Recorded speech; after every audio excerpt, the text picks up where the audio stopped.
Hello, everyone, and welcome to the show.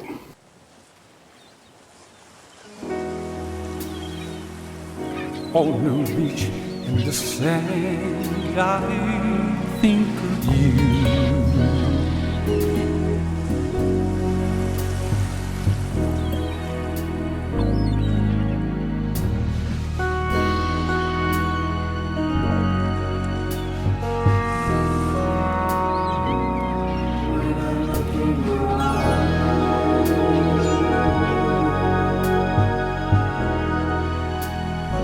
I think of you.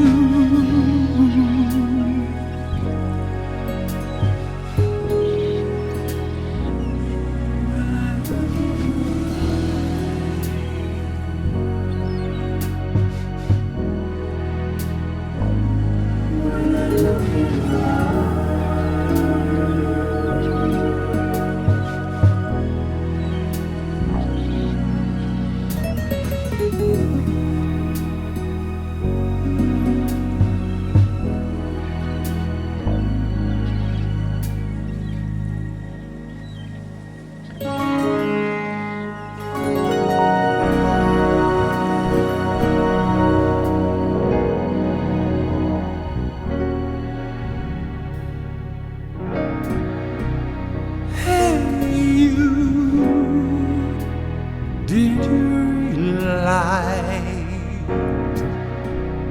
I love you all my life? And when you're gone, I'm all alone.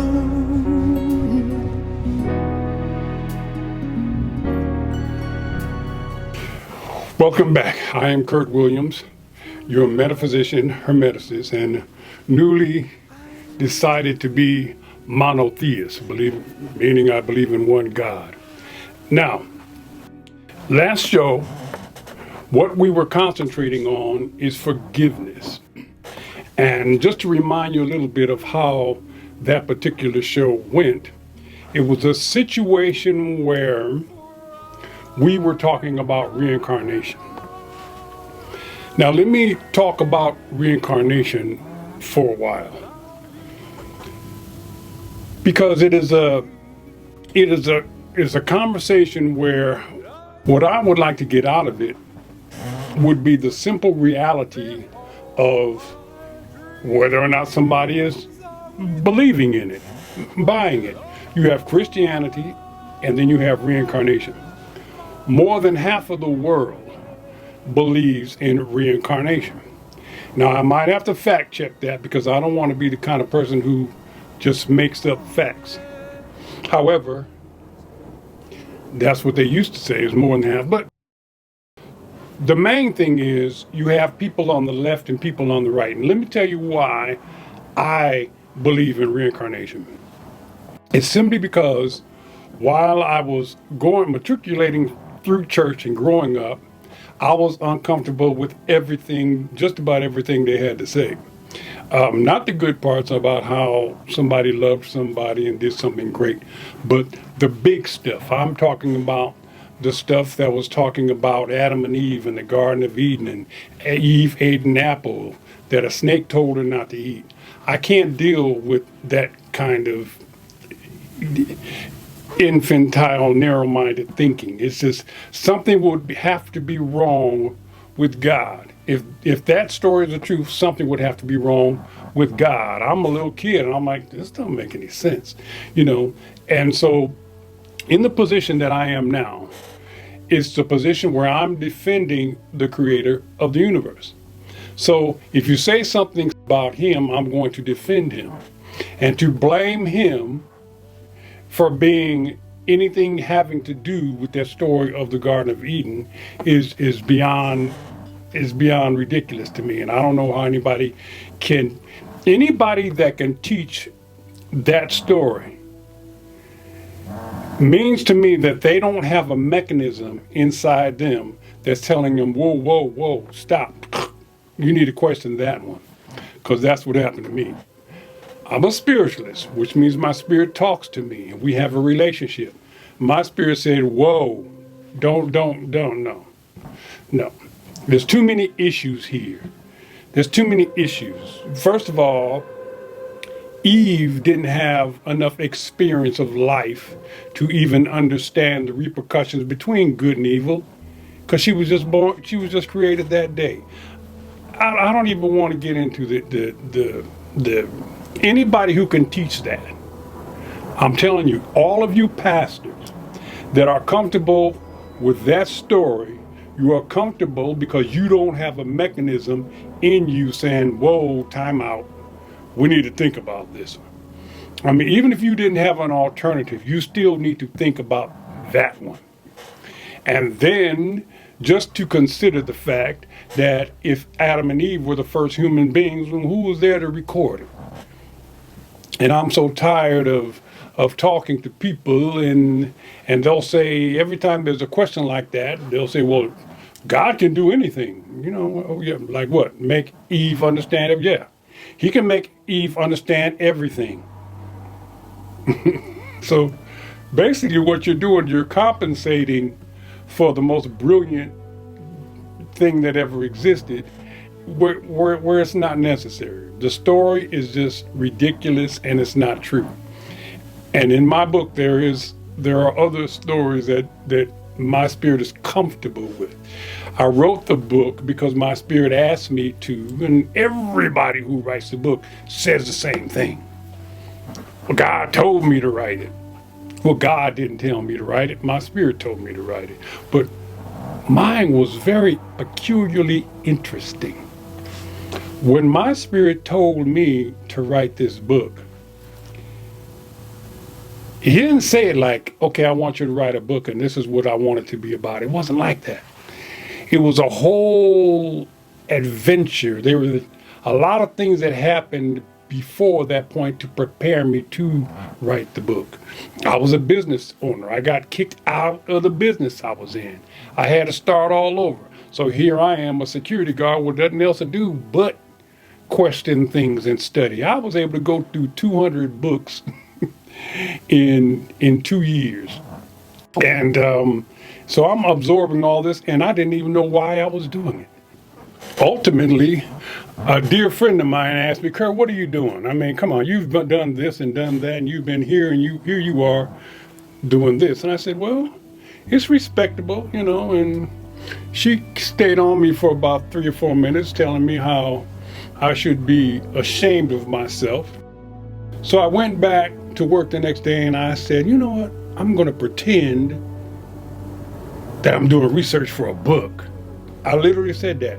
And so I went back to work that day. I was talking to one of the guys that worked there, and I was telling him I'm doing research for a book. And he says, what is the book about? And I didn't really have a book. But that's when the voice came and said, yes, you do. I'm like, whoa, here's that voice again. What do you mean I have a book? You mean I'm really going to write a book in real life? Yes, you are. I said, oh, okay, huh. Now, when the voice said that, I'm thinking, okay, I guess I'm going to have to figure out something to write a book about and all that. And since I'm doing this security thing here, I'm standing across the street from the Orpheum Theater, I guess. There are a lot of stories that you can tell when you're doing security in downtown Los Angeles. There are some stories that can't be told. So I was thinking along the lines of, you know, my spirit saying, okay, you're going to write about your experiences here. And then that's when it said, oh no, you already know what you're going to write about. And then I realized I had been doing 2 years of research on something that I had not even planned on writing anything about. And that's when it scared me. I was like, oh my goodness, you don't want me to write that book? They're going to want to kill me because everything I had studied went against the Bible. You want me to write a book against the Bible? You know, and it said, yeah. And I went back and forth with that for days, and until I just came to an agreement. I told my spirit, look, okay, I'll tell you what, I'll do it if you guide me and tell me what to say. I kind of got a feeling of a yes there, and so I started. And it was funny because I got to the end of the book, and the publishing company, the president of the publishing company says, I asked her, I said, so do you think I should put my picture on the book? And without hesitation, her response was, yeah, so they'll know who to shoot at. I was like, ooh, for real? And so,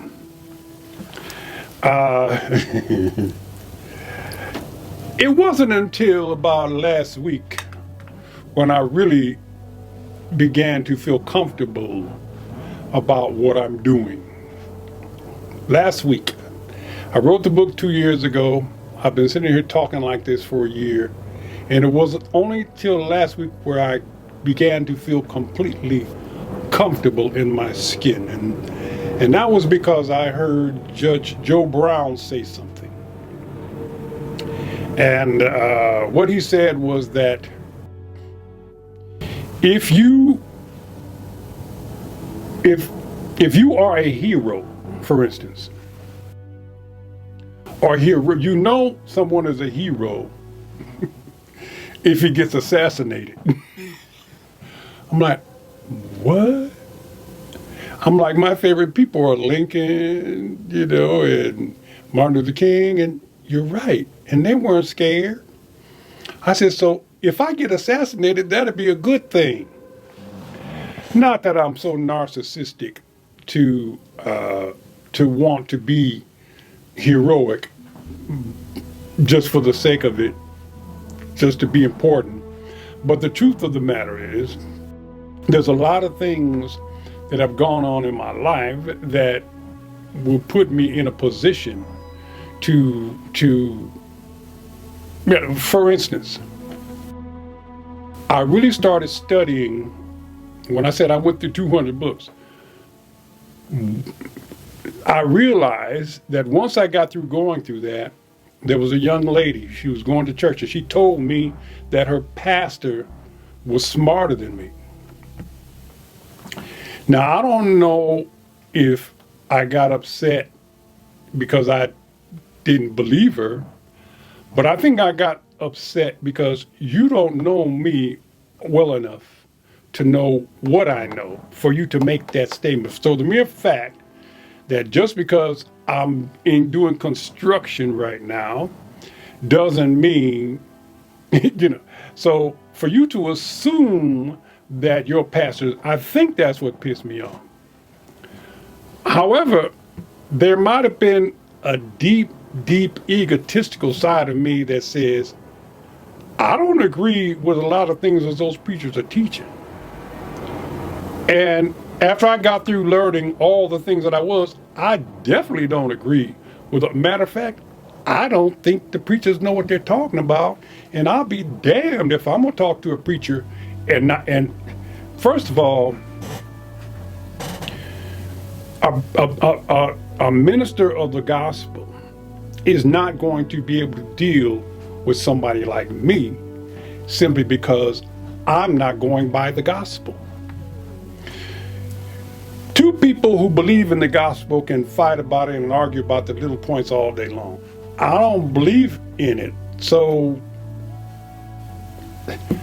I don't care what you're talking about.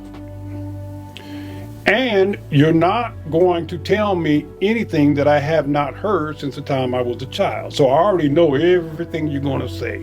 I know there's not going to, in a minister's mind, in my opinion, there's not going to be room for independent thinking or learning. In a minister's mind, they can only regurgitate rote information that they were taught, and they cannot deviate. They get in trouble if they deviate. It puts them in a very, very bad position. It puts them in a position where they're unable to learn anything other than what somebody else, an authority in that particular religion wants them to know. It puts them at a great disadvantage. But I don't. But I know the walls of the church and the walls of Christianity could not hold me. I started this conversation talking about reincarnation. Well, what I meant by reincarnation is simple. Now, the whole Bible is not bad. The Bible has some brilliant things in it every now and again, like you reap what you sow. But you reap what you sow is inconsistent with the story of Jesus. All of a sudden, in the New Testament, Jesus comes along. And they claim that Jesus said something that I know Jesus never said. I studied it. But first of all, to be perfectly honest with you, if you try to do the research on Jesus, anybody who tries to do the research on Jesus is going to find out one thing, and that there is nothing to find out. You're not going to find no person in history that fits that particular individual. You know, you will not find any archaeological. Now, you can find archaeological evidence of people who lived 2,000 years before him, 3,000 years before him. You got the pharaohs of Egypt. They've made big statues, out of them, but you're not going to find any historical evidence of Jesus. And this is why. Because number one, they didn't know who he was at the time. They didn't know who he was going to be, and that's why he was rejected. Because if he was there, they rejected everything he was saying. The Jews, what they were expecting was a messianic period of time when these leaders were going to come. They wasn't planning on the one individual saying, "Hey, guess what? It's me." That's like somebody popping up right now and going, "Guess what? I'm Jesus. Everybody bow down to me." Well, they're going to hang him too. You know, the point being, messed up my fingernail. Let me have a drink.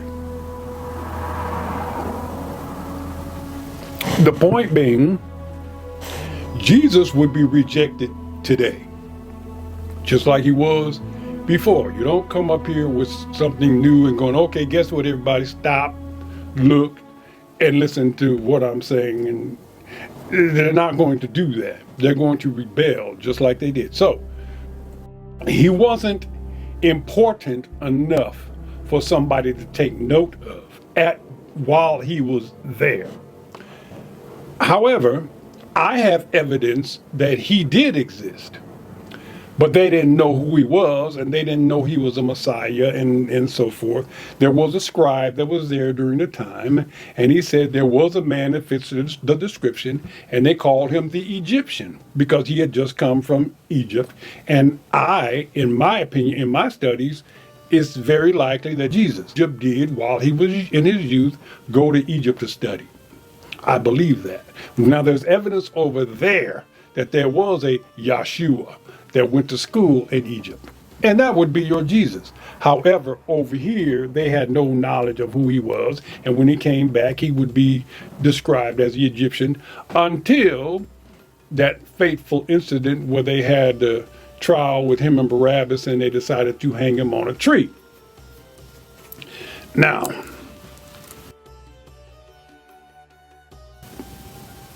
as far as my evidence is concerned, there was a similar thing that happened, but it didn't happen to a guy named Jesus. Now, the Apostle Paul, who wrote most of the things about Jesus, he only saw Jesus once while he was on the road to Damascus.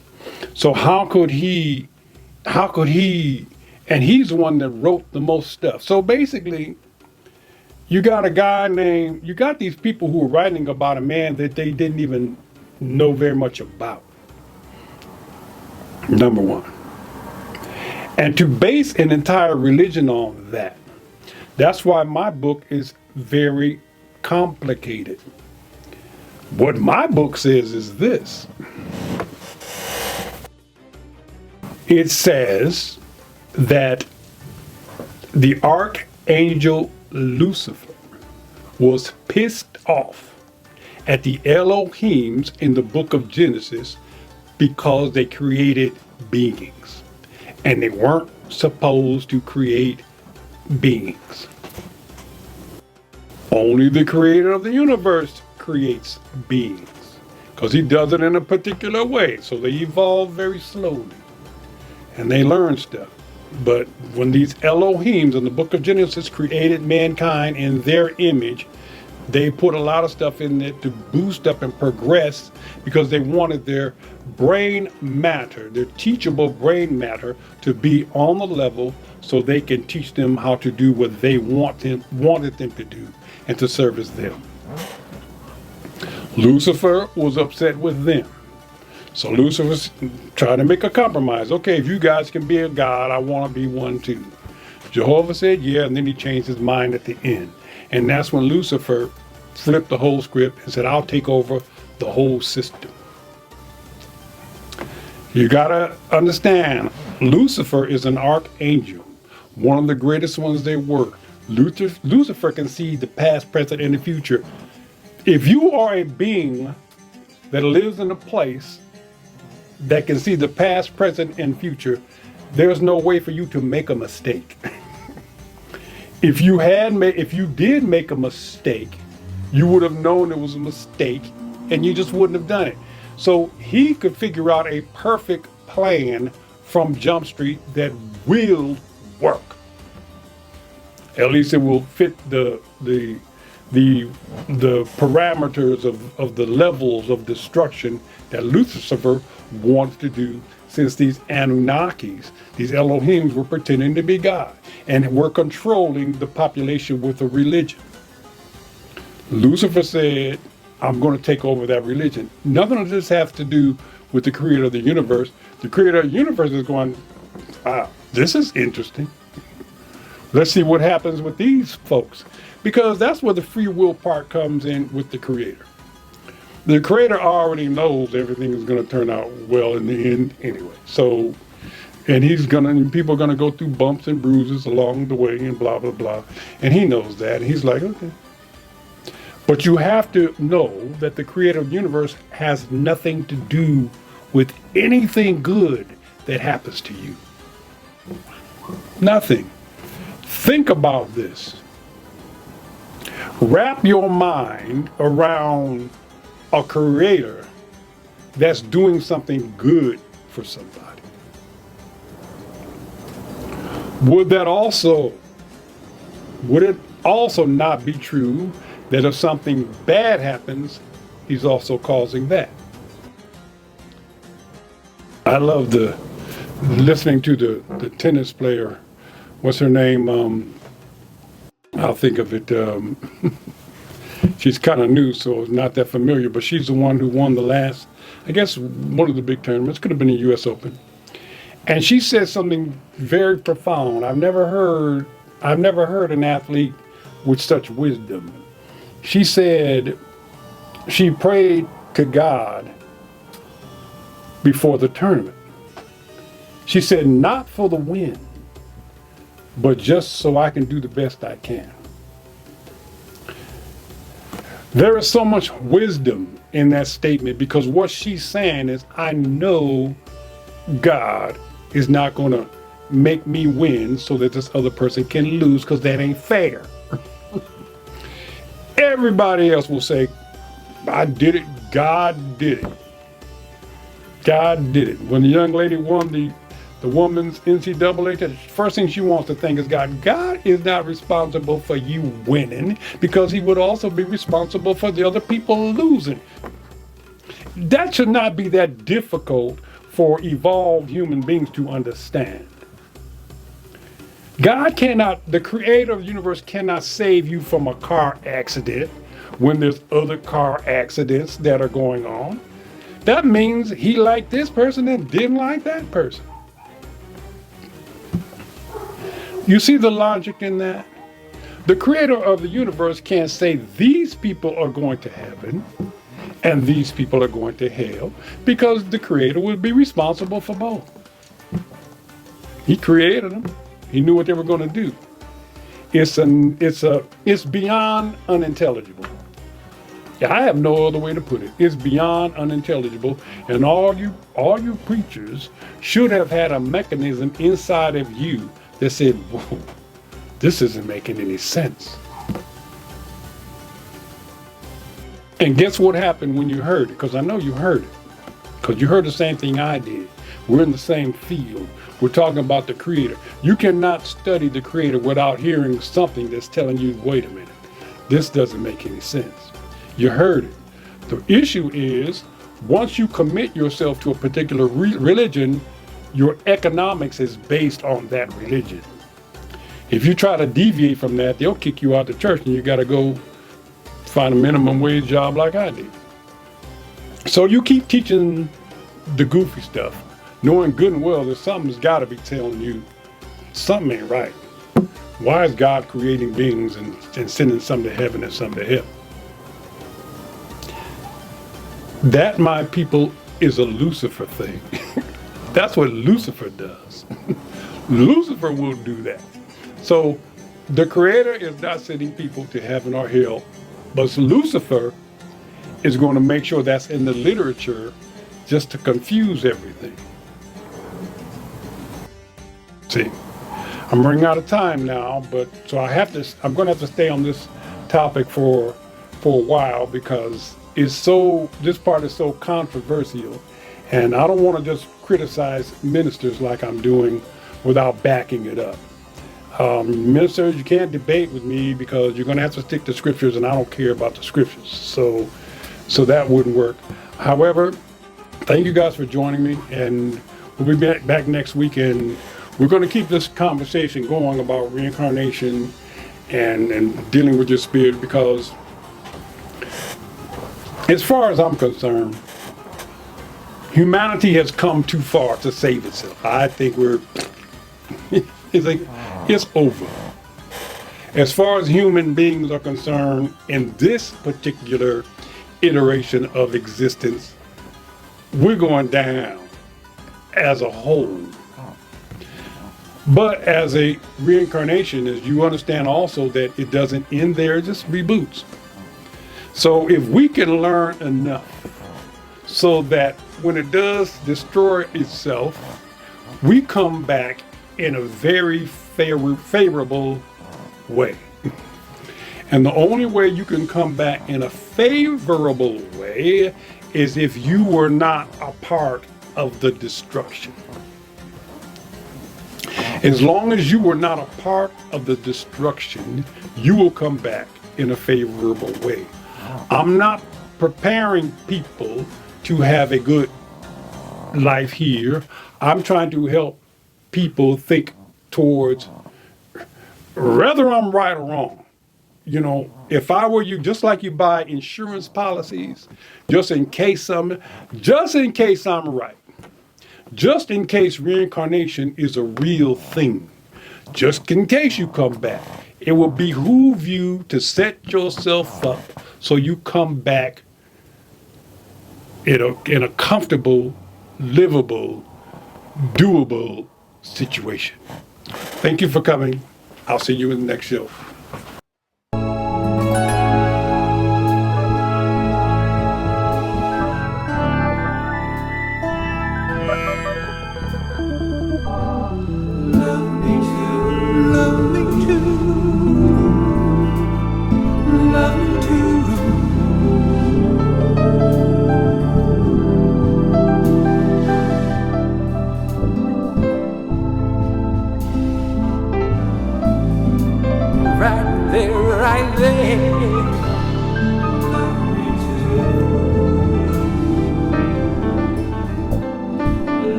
subscribe and push the like button.